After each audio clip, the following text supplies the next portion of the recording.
ఆత్మారాముడు శ్రీ అంటారు. శ్రీ మనము అక్షరాభ్యాసం చేసేటప్పుడు శ్రీ అని పెట్టిస్తారు పలక మీద. శ్రీ మొదట అక్షరం దిద్దడమే రాయించడమే శ్రీ. శ్రీ అంటే ఆత్మ, మన అందరిలో ఉన్న ఆత్మదేవుడిని కూడా శ్రీ అనే హృదయాంతరాలలో ఉన్న ఆత్మారాముడే. ఆత్మారాముడికి ఇంకొక పేరు శ్రీ. అందుకని మనకు ఫస్ట్ మొదట శ్రీకారం పెట్టించినప్పుడు శ్రీ అని పెట్టిస్తారు, దిద్దిస్తారు. ఆదినాథుడైన శంకరుని అందరూ పూజిస్తారు. మరి శివుడు ఏ పూజ, ఎవరి ధ్యానం చేశాడు? ఏ మందిర్ పోయిండు శంకరుడు? ఏ మందిర్ పోలే. మరి శంకరుడు ఎవరి పూజ చేసిండు, ఎవరి ధ్యానం చేసిండు?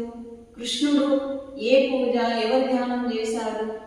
రాముడు ఏ దేవుడు పూజ చేసిండు? అందుకనే బాబా గారు ఏమంటున్నారంటే, మొదట శంకరుడు ఏ పూజ చేసిండు, కృష్ణుడు ఏ పూజ చేసిండు, రాముడు ఎవరు పూజ చేసిండు? మీరు మొదట వారి గురించి తెలుసుకొని వారి మార్గంలో నడవండి, అప్పుడే మీరు ఉద్ధరించబడతారు. అంతేకాని విగ్రహాల ముందు కూర్చొని పూజలు చేసుకుంటే మనలో పరివర్తన ఏమీ కలగదు.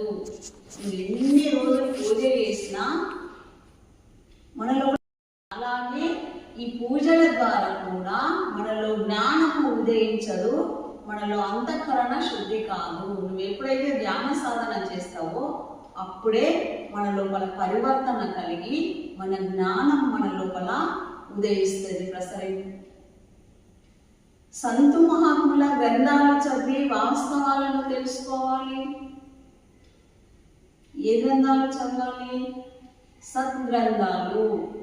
ఒక్కొక్క మహాత్ముడి గ్రంథము చదివి సత్యాన్ని తెలుసుకోవాలి. సత్యాన్ని తెలుసుకోవాలంటే సత్సంగాలు వినాలి. సత్సంగాలు వినడం వల్ల మన లోపల సత్య జ్ఞానం ఏందో మనకు అర్థమవుతుంది.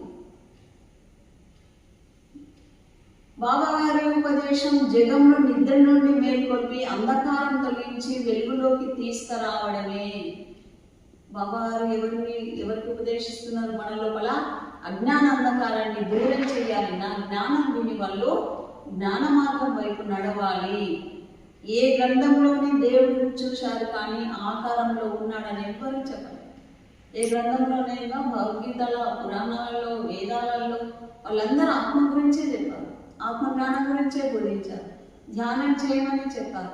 కానీ దేవుడు ఇలా ఆకారంలో ఉన్నాడని ఎవ్వరు కూడా ఆకారంలో చూపలేదు. భగవంతుడు